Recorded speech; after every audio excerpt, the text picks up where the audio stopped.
Woman. Judge Michael W. Fitzgerald said the jury pool was selected at random from a diverse population and that the racial makeup of it was just tough luck. Rose was not in the Los Angeles courtroom because the New York Knicks opened their preseason in Houston the same day, but he was expected to appear Thursday. Stephen A., what's your reaction to the judge's comments? I have a problem with it. I have a big problem with it.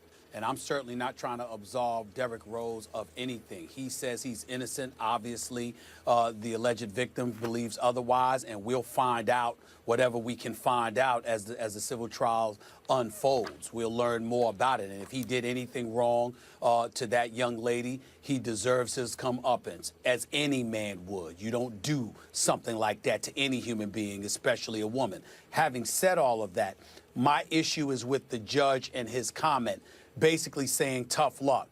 I am no lawyer, even though, Max, if I were not doing this, everyone that knows me knows that I would have pursued being a criminal lawyer.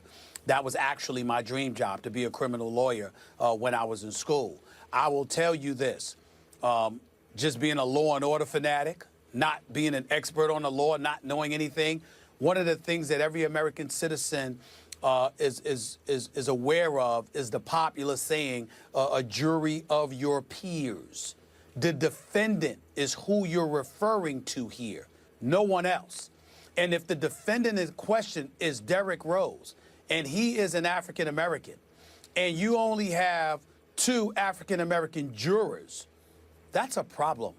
And for a judge to sit up there and say, well, tough, no, that I don't vibe with that. Now, if I'm wrong because I'm not familiar with the legalese, I apologize. I certainly get that.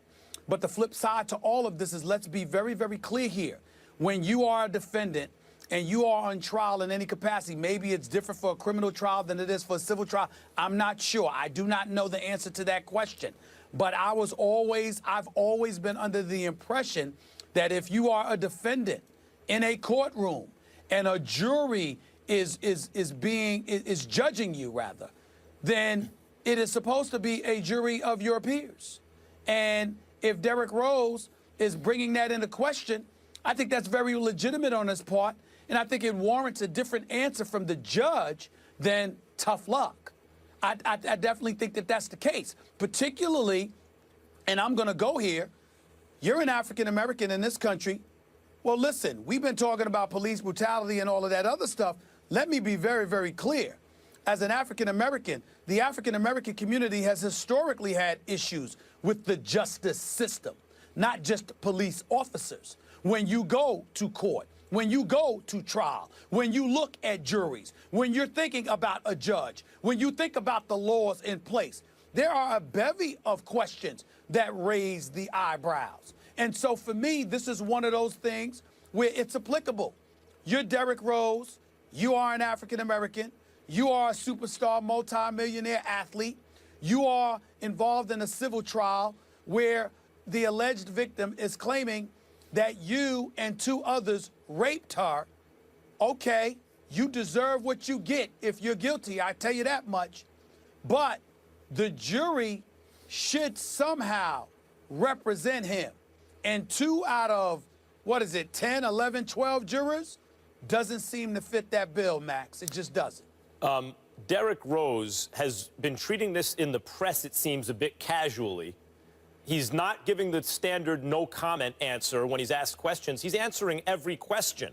And maybe he should be, maybe he's not aware of how serious the accusations are, or maybe he is innocent and believes he is innocent and feels, therefore, that justice will prevail and he can answer questions openly because there hasn't been a settlement in this case. He is answering all the questions. But the defense, his defense team, believes that, and defense attorneys, period, believe that the ethnic composition and racial composition of a jury is important in terms of getting just verdicts for their clients. And we'd like to believe we live in a post-racial world, and it wouldn't be, which is why I suppose if you're in a given neighborhood, you just do a random selection, and whatever the composition of the jury is, it is.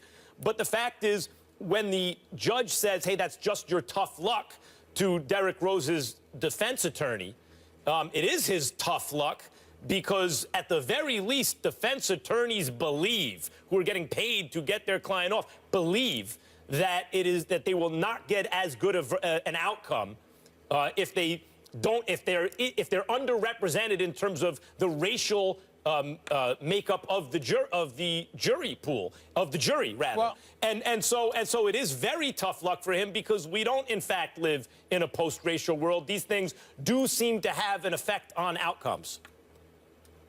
Well, you're absolutely right about that, and that was my point. I also want to sit there and make sure that I don't absolve Derrick Rose. First of all, he should have been there for jury selection. A preseason game ain't more important than this.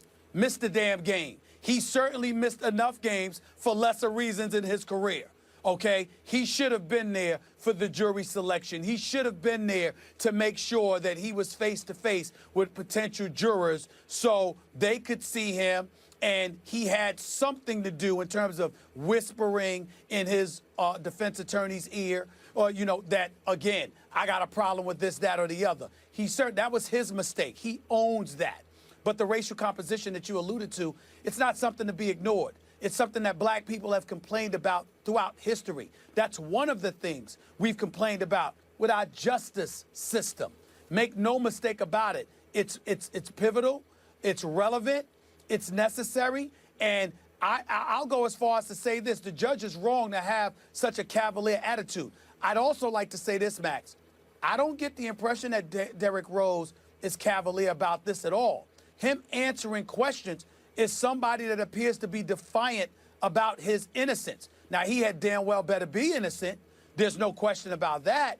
But he is somebody that is unwise as it may be, is stupid as it may be. The fact of the matter is, he's somebody that cannot be accused of ducking this issue, because every time you put a microphone or a camera in his face and ask him a question, he's not running from it at all. But I think it is fair to steadfastly. I understand what you're saying. I don't say cavalier, but maybe a little bit casual in terms of rather than giving no comments, actually giving the comment in terms of not missing a preseason game. And that can come off one of two ways, at least two ways. Okay, not missing a preseason game. Right. Not missing the game. When you put the whole picture together, it can either come off to people as, oh, well, he must really be or believe he is innocent of these charges, or he would be taking this, at least the appearance would be he's taking it more seriously, or he doesn't get how serious this whole thing is, and therefore is part of a problem from a societal point of view. That could be interpreted in two very different ways. It could be both. It could be both. It could be that he is coming across as relatively innocent with his willingness to speak on the issue, but then the flip side is him missing a portion of it to play in a preseason game. It goes towards the cavalier aspect. I mean, Molly, I'd like to know what you think about this real quick. I mean, you could take it both ways. He should have been there. Shouldn't have been in some damn preseason game.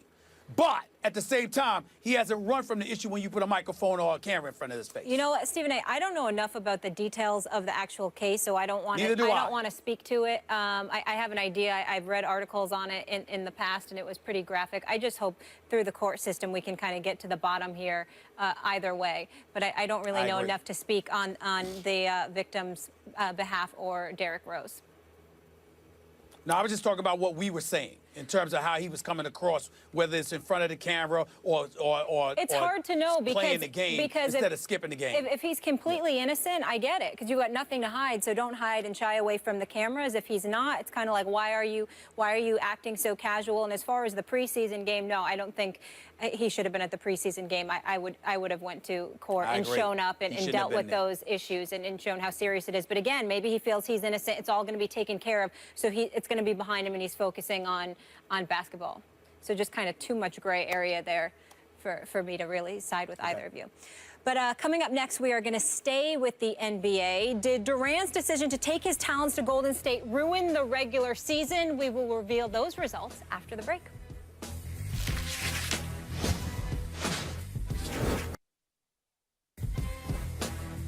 First Take is brought to you by Nissan, innovation that excites.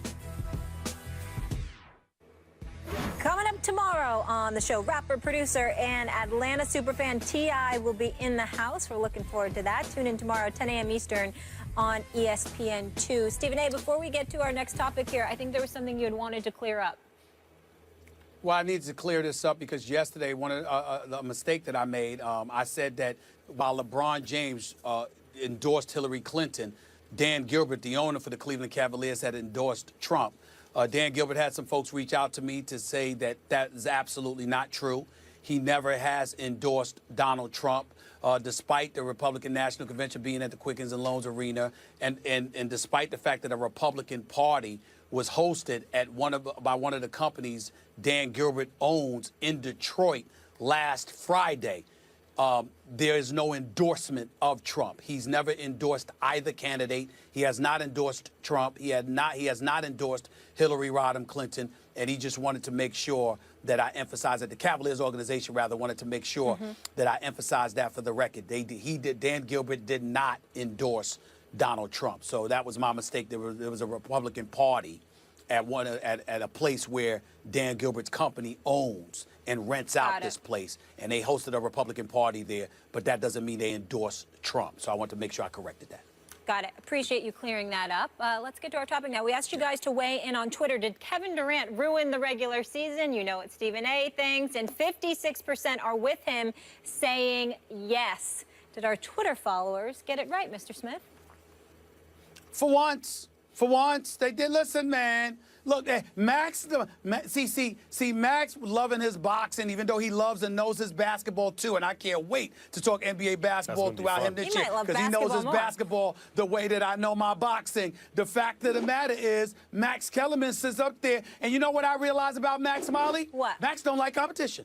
Max likes blowouts. Max likes annihilations. Max likes all that. Max doesn't like the thrill, the adventure, or whatever the case may be. You wish, boy, you wish. Please don't get me started. I can't believe this, but that's what Max wants. That's what Max wants. He wants blowouts. That's okay. No, I want you to travel but there is to Oakland. something. Fly all the way across the country, There is Max. something. Go ahead. There is something to watching Mike Tyson in his prime knock out Michael Spinks in one round. You could be ringside for that too, and that's what we're about to see. I hope it happens for you. I hope it happens for you. I hope you have to fly across the country to watch boxing matches and everything ends for you this year in 30 seconds. That would be the equivalent. I'm wishing that on you, Max Kellerman. The country did get it right. 44% of the country, who obviously feel that he didn't ruin the regular season, are right. And I can't wait for the rubber match. In the finals, we already know what it's going to be.